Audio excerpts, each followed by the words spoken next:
That was a disappointing day, wasn't it? That was a bummer. I mean, reality, I think, hit third quarter and then into the fourth. The third quarter was bad for me. And I was good at halftime because I thought, they're making some plays in the first half. Starting to see the mixes that they're going to go with, some of the substitution patterns, some of the style groupings. You get the flow of it. Now coaches kind of settle in. We talk about it. And I said, this is where they're going to be so much better than they were a year ago. Right here. Because you get to go in at halftime, throw out the bad stuff, get into good stuff. You only got 12 minutes to do it, and go in there, and it was a dud. It was a complete freaking dud. And that's the bummer. That's the bad part of it. That's a game they could have had. It is. As bad as they played. What's the biggest story for you coming out of this game? What's the one thing you're looking at for not only this week and next, but big picture? Drake Maye. Yeah, without a doubt. Yeah, Drake Maye. To quote Drake Maye, yeah, he's the problem. He was the problem yesterday, the biggest of their problems. And that's scary. That's scary to think, because if this team is going to be good, whether that is 7 wins good or 9 wins good or just good in general, they need to have Drake Maye have a second-year leap. And I know second-year leap has a lot of different variations, right? You could turn into a complete stud and a guy who's ascending to being one of the best quarterbacks in the sport, or you could just have a guy who's really good and keeps your team in games and makes accurate throws and is managing the game in a much better fashion than he did a year ago. The Patriots got none of that yesterday from Drake Maye. No. And we've heard a lot about the early jitters in games from Drake Maye. Is that going to be a thing we now have to worry about every single game with Drake Maye? Is that how this works? It shouldn't. It really shouldn't. I was kind of stunned when he came out and airmailed that one over Pop Douglas. Oh. His right foot was going forward. That was just a mechanical thing. His feet got kind of tied up. Right foot's going forward instead of left. Ball's up here. He gets released at a different angle. And then Stephon Diggs was down inside the red area, down and tight, like at the 2. He's running a little return route, slips and falls on the goal line. But, oh, my God, Pop Douglas behind him, dragging right to left in the back end line, wide-ass open, missing him by about 4 feet. But he came back and hit him again for the touchdown after it, so you at least got the touchdown there. He had a couple nice throws to Hunter Henry. And Kayshon Boutte, man. Here we are. Kayshon Boutte's your best receiver. That's not a bad thing. Told you that guy was ready to go all along. He's a good player. The inaccuracies smack you right in the face. I mean, everybody can see those. They're so obvious. How do you feel like Drake Maye dealt with pressure in this game? I thought he was okay. I'm just going to say okay. Because I thought the line pass protected better than what people thought. Because when he gets hit, give you a good 1 count, 2 count, and then all of a sudden he starts sliding out. See people like, oh, here comes the pressure. No, that's coverage. Now we move on to run the football. We're just sitting there, 1,001, 1,002. You're looking. You got nobody open. Yeah, you start moving. That's a coverage sack, if you want to call it a sack. But I thought the protection was pretty good for him. Now, he gets smacked around a little bit, but you're going to have that in football. Max Crosby's going to eventually get his. I thought Will Campbell hung in there pretty good. I don't know if the offensive line came off the ball and blocked for one running play at all. I didn't see that offensive line move. I didn't see a surge. Saw a lot of standing around at times. Well, I think the big thing here out of this game is certainly Drake Maye. That's a question. That's a huge question mark for this team. But I think there's so much more to this game than just Drake Maye. But I think he deserves to dominate the conversation. Because if they don't get better quarterback play, they're sunk. They're not a team that can afford half a dozen misses in a game. They just aren't.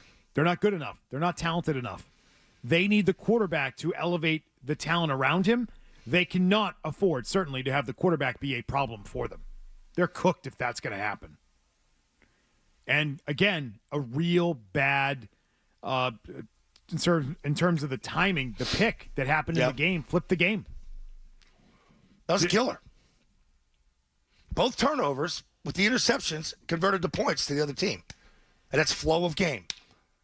And the biggest thing was, I'm going into this game, and we did the rankings with Geno Smith, and where's Geno Smith at? And is he a top 10 guy? Is he a top 15 guy? He's a top 15 guy. He played well. He played well in this game.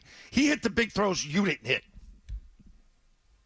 Geno Smith hit big plays. You hit no big plays. He hit the touchdown early, and damn it, at the end, right by Davis, your $20 million corner, the rookie, 4 yards behind him. Ball game. There were issues on defense, for sure, and we can get into that, some of that. But they gave up 20 points. Offensively, you should be able to deal with that. Yeah, I don't the think Patriots. I'm with you. I don't think the defense. I mean, yeah, you're right. I mean, they made mistakes. They did. They made some mistakes early. They made some mistakes late. But that's not really where I would focus. You scored 10 points at home in your opener. Not good enough. What did you do all offseason? What did you do to prepare for this game? Why did you not get more reps for Drake Maye in preseason? He clearly looks like a guy who needs it because all the things he was doing wrong in the preseason games, like taking a delay of game penalty because you can't get things straight because Josh is throwing too much on his plate again. They didn't work that out in the preseason. They took another bad delay of game penalty. Yeah. You didn't work out the missed throws from the preseason. You didn't work out the don't turn the ball over in the way of a fumble like he did late in this game. They recovered. Like, he didn't work out any of his issues. None of it. So you can tell me all about the joint practices in Minnesota. The guy wasn't playing well when we saw him in the preseason, and now it's carried over to the regular season. And so they should have identified that. They should have found these issues, where these things existed and why. And they haven't. And so the toughest part about yesterday is that the quarterback didn't look good. And in year 2 of Drake Maye, with a new head coach and new offensive coordinator, they look like the exact same team. And so if we're going to talk about winners and losers of yesterday, I have to say some of the winners, some of the people that look good, Gerard Mayo probably enjoyed yesterday's game. Alex Van Pelt probably enjoyed yesterday's game and probably sat there and said, see, you thought it was all about us? No, the talent's not there. And the quarterback still needs time to develop, and it's just not ready. Those guys probably had a good day. Meanwhile, I think Vrabel and McDaniels come out of this one looking bad. They are not what they promised us what they would be. Did they operate with urgency in that game yesterday? No. Did Mike Vrabel, not. when he decided to punt late in the game, strike you as a guy who really wants to just go for it and be aggressive? How many times are you going to use aggressive and violence and blah, blah, blah? Right? It's like, you guys got to punt on the game. What is that? What message is that sending? That waves the white flag. That waves the white flag. And I thought after that game, he's going to not walk it back, but talk about it today and say, man, I wish I had that one back. So now I made a decision there. So it was 4th and 5. It's a manageable one. You're going to go for it. Will Campbell, false starts, steps back. 4th and 10, we're going to punt. Send the punt team out. How much time's left? How many timeouts we don't have? How many possessions we going to get it? And then they hit a long ball. That's ball game. That game got away. Second half. Felt just like that damn game from a year ago. It's deja vu. Except a year ago, Gerard Mayo won his opener. Right? I mean, they worked like crazy in camp. They put in all that work and all that conditioning, which definitely showed up. And get to the hill. In the early weeks, you can, outwork another team that's better than you because you're just better and more ready to go. This team wasn't ready to go. And so do I believe they could be a lot better in a month? I do. I do believe it's only 1 week and it's week 1. And Drake Maye could be a lot better and the coaching will be a lot better. But this is what we know. They were not ready to play yesterday. Nope. They weren't ready to begin their season, and it showed up in a lot of different ways. And the most alarming thing is the quarterback is missing easy throws. That is alarming. He's got to come out and get in rhythm. And I'm not telling him to come out and be Tom Brady. Like, Josh's offense is all predicated on what? Get the ball out, get the ball out. And why does it look like, okay, when he's in there and he's got protection, well, people are like, why doesn't he run? Why don't they call the run? They want him to be a passer first. So he's going to sit, wait, and look. That's what Mike wants him to do because they don't want to get hurt.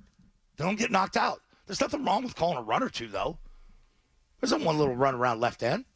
They incorporated that yesterday. They're the same team of a year ago right now. Right That's how it feels. okay, right now, it's only September 8th. Right now, they're the same team of a year ago when we were promised a different experience. That's what we were promised. We did not get it yesterday. You've had so much about Mike Vrabel over the last 8 months. You've been pounded over the head with how much better things would be with Mike Vrabel. You had him on the big screen yesterday, running out with the team. They have featured him at every stop along the way. Here's the program. I got it in my hand from yesterday. You walk into the stadium, you buy your program. Who's on the program? Right. Not the quarterback, not the star corner, not any players because they don't have enough stars on the team to begin with. No, they got to put the coach on the damn thing again. It's deja vu.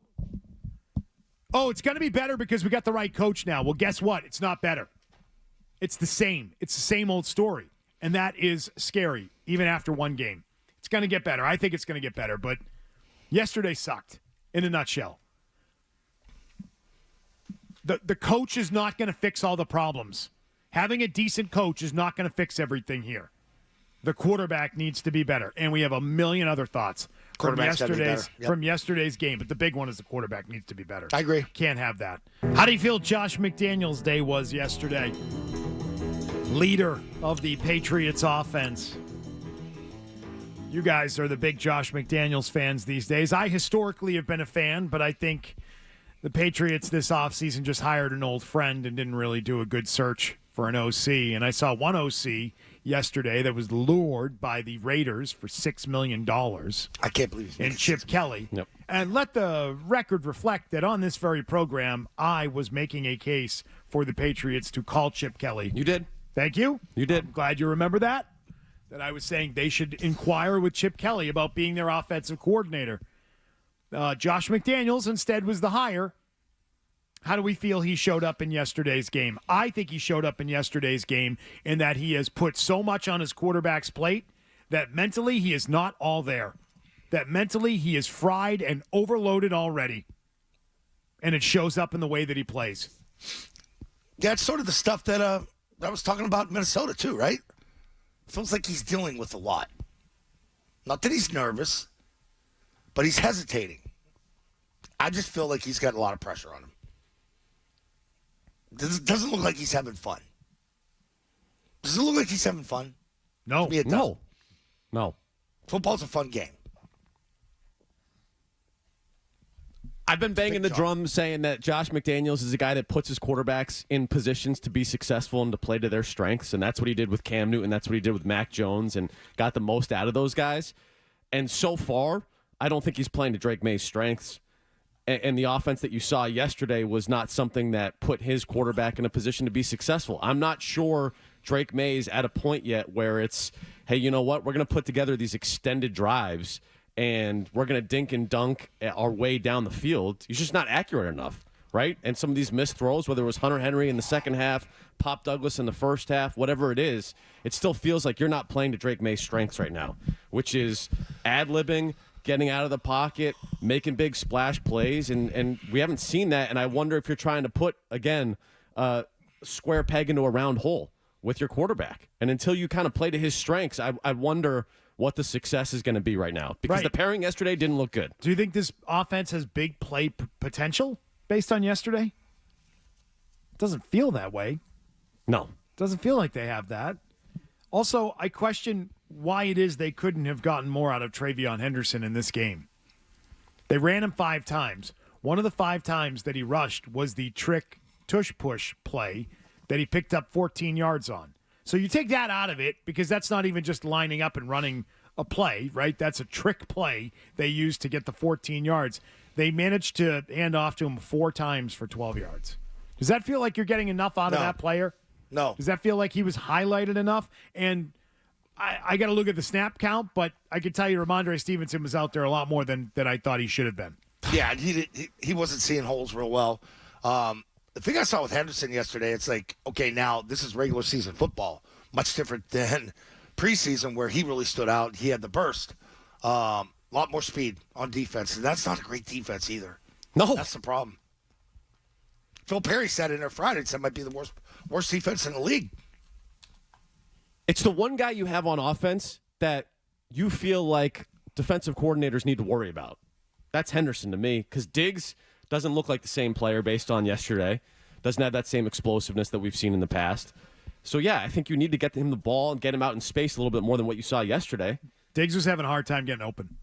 That's how I felt. Agree? Disagree? Anyone? Agreed. Felt like he was a decoy out there at some time. He had that one big third down catch, and other than that, in the first half, he was invisible. Yeah, it doesn't feel like they were designing things to get him the ball. Like, you don't even have a slot. I said during the game yesterday, too.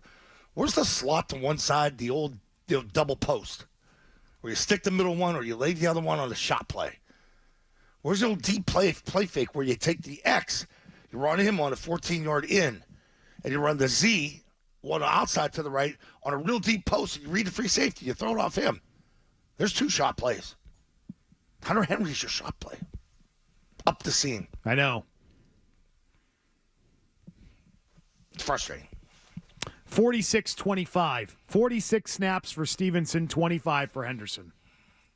That's out of whack. That's completely out of whack. If Stevenson wasn't playing on the contract he's playing on, I'm not sure that happens. That feels backwards to me. Third and short to Stevenson is my least favorite play of all time. So early on, I first can't half, remember when it's worked. like third and short, why do you not have Henderson in there with the threat of, oh, by the way, he's sort of a dual threat guy? Why is he not in there in third and short? Why is he not on the field? It's crazy. But then again, I don't know that anything works unless your quarterback completes the pass. No, that's what it comes down to. Drake Maye needs to be better. You're debating Geno Smith and Drake Maye going into that game. Geno Smith was clearly the better quarterback yesterday. It wasn't even close. And if you're going to win 8, 9, 10, 11 games, he needs to be way better. And when does that come? Because right now, Geno Smith is better than him. And if this continues for year 3, year 4, year 5, and he doesn't get better than Geno Smith, I don't know what we're doing, guys. He will. I have faith in he will. I'm better. I'm not convinced that Josh McDaniels is the right fit for Drake Maye. I never was, and after yesterday, that belief of mine is reinforced. This is not the right fit. And they've got to figure it out quickly, or else they'll be dead by the time they get to October. They will. They're in big trouble if they can't move the ball and score points, man. This defense, as aggressive and as physical and as violent as they want to be, does take some gambles and does take risk. And I think they're going to give up some points. I don't think they're going to be top 5 in points allowed, like some people have theorized. I don't think that's what they are. And so if you're going to give up nearly, what was the total yardage on for the Raiders? How many yards of offense do they have? Way up there. It's over 400 yards of offense. It was. And that's the Raiders. Okay, that's not a great team. With Brock Bowers hurt for some of the second half as well. Yeah. Geno Smith had 362 yards in the game, and the team had another 56 rushing. So it was over 400 yards of offense. 400 yards of offense, 287. 20 points at home to the Raiders. Yeah, I don't think that's a great defense. But what does it matter? I mean, after yesterday, you look at it and say, well, that's not horrible. You got to score points. They still haven't figured out how to score points.